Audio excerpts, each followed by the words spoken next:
All right, here are some quick tips for Against the Storm, an amazing city builder, roguelite. I want to start by kind of going over some settings. The first thing I would do is adjust some things. So default woodcutter's camp mode, I always set it to avoid glades except where marked. And what ends up happening when you do that is you have these really nice thin borders before you open up glades. What happens when you open up a glade is hostility goes up. And anytime a hostility goes up, that means that resolve will go down a little bit, and during the storm, it will be worse. So you don't want to just open up every glade. You want to kind of manage it, but it's kind of hard to keep track of what your woodcutters are doing unless you are kind of watching it really closely. So that setting is super important. The other thing that I would do, the start of the storm season, we auto pause, right? You can auto pause at start of drizzle and clearance as well, but I find that at the beginning of storm, that's when you need to like make adjustments. So you need to make like, you need to stop woodcutters from cutting. You need to, I don't know, maybe buy some resources or something, right? You probably need to do something to prep for the storm when it comes, because that's kind of the testing point, right? Like, have you done enough to prepare? But I'd encourage you also to look at the rest of these. I mean, these are all really maybe good times to auto pause the game as well. I mean, especially like trader arrival, usually there's a little announcement sound and you see their face in the corner. You can't see it right now, but their face, you can see their face pop up, and that lets you know that the trader has arrived. But yeah, those are just a couple settings that have made a huge difference for me. The other thing that I would do is make sure that you check your forest mysteries. Every single one will have this for the storm, but there's a bunch of other conditions that happen, and you can see which ones you will be in effect when you get to the storm, because they will be down here rather than up here. You have to get to hostility 3 and 4 to get these other ones, but make sure that you're keeping track of these. Some of these are extremely detrimental, and then they can also just be solved by really simple things like having clothing. Now, it's not always easy to get clothing for everyone, especially if you've got a mix of people who need boots and people who need coats, but that's something that you definitely want to keep track of. Like here, it's just housing and complex food, and then some of them you can't do anything about. But just knowing what you're up against when the storm comes is really important. And you also see what the benefit is, right? During the drizzle season. So that's one really important thing, because sometimes these are terrible. Like sometimes it's like the hailstones one, and if you don't have housing for everyone, like villagers have a chance to die like every few seconds. That's bad. The other thing I always think about, one of the problems that I want to solve early is we need to make buildings. And in order to make buildings, we need to make planks, fabric, and bricks.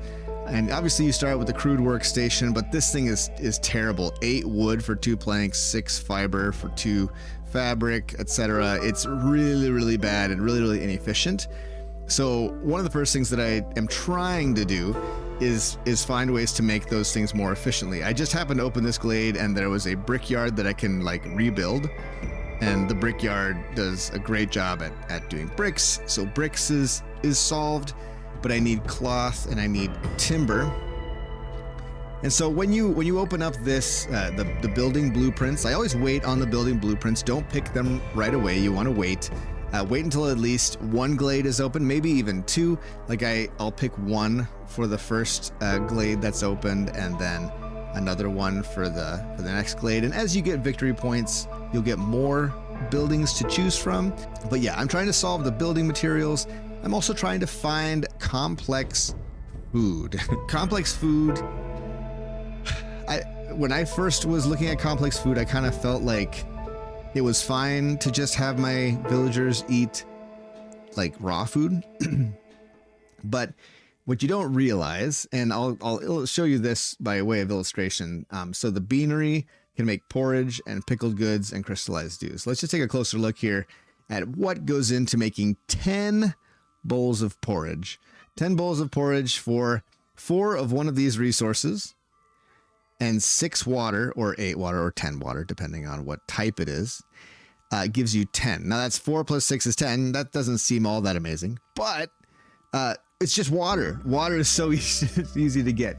So actually, this is an amazing building because porridge is like the great complex food, in my opinion. And the reason, it's not just because it's good for humans and foxes, which I just so happen to have humans and foxes, but because any creature can eat any complex food. And they prefer to, even if it's not their preferred thing, like they'll still eat it. And it's really good to do that because you multiply your food.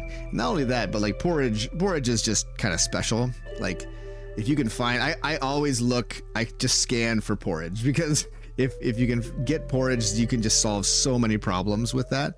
Your food issues are pretty much solved. Now it's good to find a way to get grain and vegetables or herbs, maybe mushrooms too, but so that means getting something in farms. That's the other reason why porridge is great, because you can get a lot of stuff from farms and then that can go straight into your porridge production. Honestly, sometimes I just go for porridge and I don't even care about anything else as far as food goes, because that just covers it so nicely. Pickled goods, and a lot of these things are fine, but like biscuits requires flour. That means you have to process something into flour first before you can make the biscuits.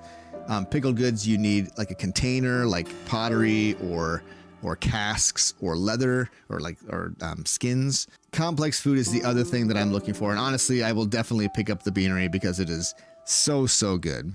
Next thing I wanted to say is the trading post. The trading post is awesome. I love it when the new trader comes in and you've got all these things you can buy, you can sell them stuff too. Super great. But it took me a while to realize this, but the most useful use for the trading post is actually the trade routes. You have to make packs of provisions, and to start, you're just making them here at the makeshift post, and it's like the crude workstation is very inefficient, right? But you make some packs of provisions and then just start selling stuff. It honestly, I mean, I wouldn't sell tools, but like anything else that you have, even a modest surplus of, I would definitely sell. Not only do you make money, which is great, but it also boosts your reputation with these other colonies. And as your reputation goes up, you sell things for more. So the same goods will sell for more money, which, as you can imagine, is really good. Honestly, the more I play, the more I feel like the trading post and selling stuff through this is sort of like it kind of makes the game really easy. It makes the game really easy because then whenever the trader comes, it's like Santa Claus has come to town and you can just buy whatever you want because you're just filthy rich. You've got like, I mean, sometimes they arrive and I've got like over 100 amber to spend. And so I just buy all of the complex food that they have. Maybe I buy all the tools that they have and I get some victory points that way. It's super awesome. And you can buy any of these things that you want. Like seriously, like this is such an important system to take advantage of. One of the rhythms of the game is just preparation for the storm. And you know, I don't often think about it as I'm going through, but you kind of want to have it in the back of your mind that the storm is coming. That's when you're going to lose villagers, which increases your impatience. It's also when it's just when all the bad things happen. So you want to make sure you're doing everything you can to prepare for that. So for instance, like it's the start of the drizzle season, which is the farthest from the storm that we can be, the longest we have to wait. I'm going to be looking here to see if there's anything that I need to buy to satisfy anything over here. Like clothing was one of the things we mentioned, clothing, right? And in order for clothing to work, we're probably going to need leather for boots. Now, we don't have a way to make boots yet, but we may not find a good way to collect leather anytime soon. So maybe I should buy this. That's just something that you want to be thinking about. The storm is coming, and let's boost our guys' resolve as much as we can so that the storm doesn't take anyone out. The other thing that I'm going to say is just some like basic stuff with the city. You want to level up your encampment as soon as you're able to. Like right now, I could level up to level 2. I'm at level 1, which gives me 1 global resolve. And anytime you get global resolve, it's amazing. It can often be the difference between villagers wanting to leave and not. If they just have 1 point of resolve, that's all that they need for the storm, for them to stay. So leveling this is awesome. You get increased production speed and resolve is increased. And then the last one, last one's a bit harder to get. It takes a while to get to the last one. These are the requirements for it, but it's very good. And then if you can, at some point, you can build a second hearth, and you should build a second hearth when you're able to, because you could level that one up and get another global resolve.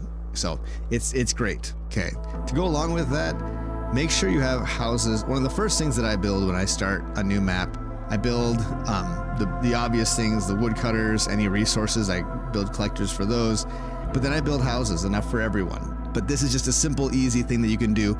And then later, when you got like a great way to produce your planks and cloth and bricks, make those specialty houses that cost more, right? Because they give resolve bonuses too. As far as orders, the first orders you want to get are just the easiest ones for you to pick up. Occasionally I'll look at a bonus, but honestly the bonuses are secondary. It's all about these points that you get, because that just keeps the impatience down. But this is really good. Reinforced saw blades is great. Having +1 to plank production never hurts. That applies to any building, including the crude workstation. So it just makes it just a little bit better. Then I would say a good victory condition, I guess, is to look at making tools. If you can find a way to make metal and then tools. So for instance, we were looking at the beanery. It's only 1 star, but it has a way of producing crystallized dew. So you can get some metal, and then maybe later on we'll find a building that can produce tools out of the crystallized dew. And then all of these caches, you can use tools to get victory points, right? It's a nice way to just get, sometimes that's the best way to get those final victory points. And then I think the last thing I would say is to pick up a service building. Usually the game doesn't offer you a service building until later on, until like maybe, you've already got some victory points or whatever. I kind of hesitated to get service buildings because I couldn't produce the required luxury item that it delivered. Like I couldn't make ale or whatever, so I wouldn't get the tavern. But what you want to pay attention to, and let's just pull up the tavern, you can deliver ale and wine. That's great. This is a secondary effect on top of this. This is not contingent on this. This just needs 3 people working there. You get what's called Gleeman's Tales. Every evening, a Gleeman tells stories about past glories and times before the Great Civil War. +3 to global resolve. So +3 to global resolve for every single creature in your colony. So this is a huge bonus. It doesn't matter if you don't have ale or wine. It doesn't matter at all. Or even, it doesn't even matter if anyone in your village wants these things. This 3 global resolve is so huge. You just want to pay attention to these buildings they're kind of the most expensive buildings in the game, as far as like building resources, but they provide huge bonuses, like everything from, bonus resolve to like extra resolve for eating meat to, being able to carry 10 more items. By default, every creature can carry 5 items, 5 worth of something. With that, it makes it, they can carry 15 worth of something. So you imagine like they become much more efficient carrying things around. Let's see. Yeah, this is the market. You get market carts. Carrying capacity is increased by 10. So, and you only need 2 people for that. So these are huge. You definitely want to keep track and take a look at the city buildings that don't produce anything, but they deliver these luxury things. Okay, I do want to mention one quick thing. In order to get the credits of the game, I didn't realize this at first, but there are credits to this game, and you just have to complete a level, I think it's a level gold seal. And in order to do that, you have to progress through and get a bronze seal and a silver seal, and then eventually a gold seal. But if you want to learn about how the seals work and how they're special maps with special conditions, and then you have to find a way to complete this seal quest. If you want to learn about that, I'm going to make a video about that. It'll be right here.